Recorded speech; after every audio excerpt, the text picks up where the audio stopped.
while the event is going on. Thank you. Thank you, sir.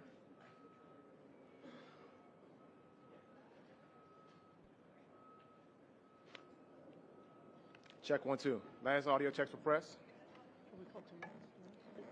We didn't, but you're here, so that indicates that. Last checks for press. Cuts, you good? Main, you good? All right.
Good afternoon.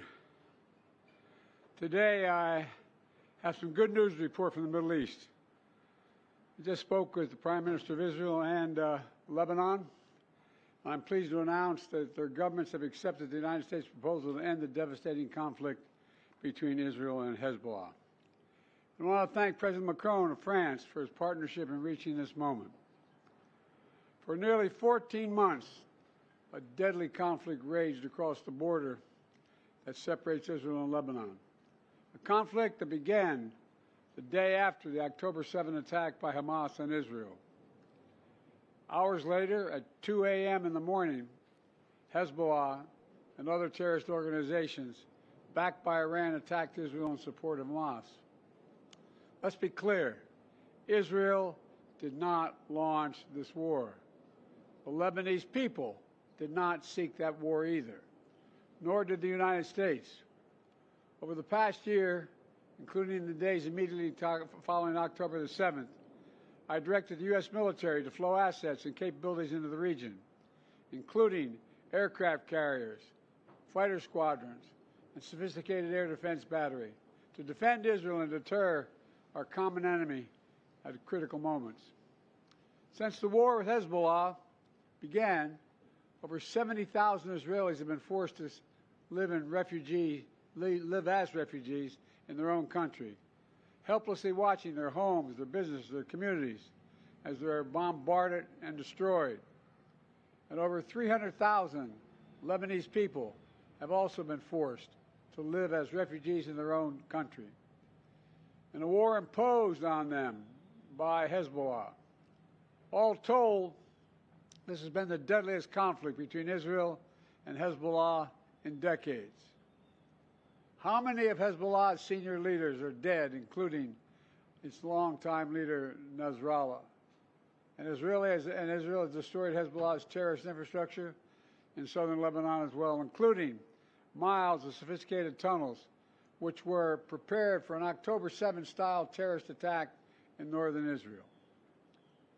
But lasting security for the people of Israel and Lebanon cannot be achieved only on the battlefield. And that's why I directed my team to work with the governments of Israel and Lebanon to forge a ceasefire, to bring the conflict between Israel and Hezbollah to a close.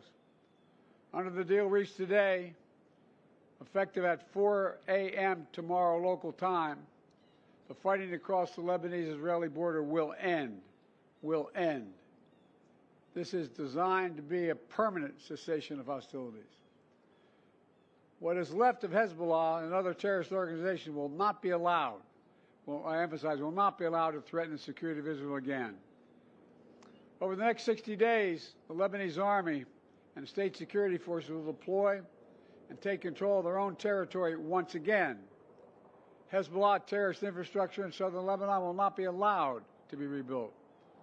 And over the next 60 days, Israel will gradually withdraw its remaining forces. And civilians on both sides will soon be able to safely return to their communities and begin to rebuild their homes, their schools, their farms, their businesses, and their very lives. We're determined this conflict will not be just another cycle of violence. And so the United States, with the full support of France and our other allies, has pledged to work with Israel and Lebanon to ensure that this arrangement is fully implemented, the agreement totally implemented. You know, there will be no U.S. troops deployed in southern Lebanon. This is consistent with my commitment to the American people to not put U.S. troops in combat in this conflict. Instead, we, along with France and others, will provide the necessary assistance to make sure this deal is implemented fully and effectively. Let me be clear. If Hezbollah or anyone else breaks the deal and poses a direct threat to Israel, then Israel retains the right to self-defense consistent with international law, just like any country when facing a terrorist group pledged to that country's destruction. At the same time, this deal supports Lebanon's sovereignty, and so it heralds a new start for Lebanon, a country that I've seen most of over the years, a country with rich history and culture. If fully implemented, this deal can put Lebanon on a path toward a future that's worthy of its significant past. And just as the Lebanese people deserve a future of security and prosperity, so do the people of Gaza. They too deserve an end to the fighting and displacement. The people of Gaza have been through hell. Their world's absolutely shattered. Far too many civilians in Gaza have suffered, far too much. And Hamas has refused for months and months to negotiate a good faith ceasefire and a hostage deal. And so now Hamas has a choice to make. Their only way out is to release the hostages, including American citizens, which they hold. And in the process, bring an end to the fighting, which would make possible a surge of humanitarian relief. Over the coming days, the United States will make another push with Turkey, Egypt, Qatar, Israel, and others to achieve a ceasefire in Gaza. With the hostages released and the end of the war without Hamas in power, that becomes possible. As for the broader Middle East region, today's announcement brings us closer to realizing the affirmative agenda that I've been pushing forward during my entire presidency. A vision for the future of the Middle East where it's at peace and prosperous and integrated across borders. A future where Palestinians have a state of their own, one that fulfills its people's legitimate aspirations, one that cannot threaten Israel or harbor terrorist groups with backing from Iran. A future where Israelis and Palestinians enjoy equal measures of security, prosperity, and yes, dignity. To that end, the United States remains prepared to conclude a set of historic deals with Saudi Arabia, to include a security pact and economic assurances, together with a credible pathway for establishing a Palestinian state and the full normalization of relations between Saudi Arabia and Israel, a desire they both have. I believe this agenda remains possible, and in my remaining time in office, I'll work tirelessly to advance this vision for an integrated, secure, and prosperous region, all of which strengthens America's national security.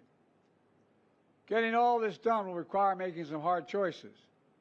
Israel has been bold on the battlefield. Iran and its proxies have paid a very heavy price. Now Israel must be bold in turning tactical gains against Iran and its proxies into a coherent strategy that secure Israel's long-term safety and advances a broader peace and prosperity in the region. Today's announcement is a critical step in advancing that vision, and so I applaud the crazy decision made by the leaders of Lebanon and Israel to end the violence. It reminds us that peace is possible. Say that again, peace is possible. as long as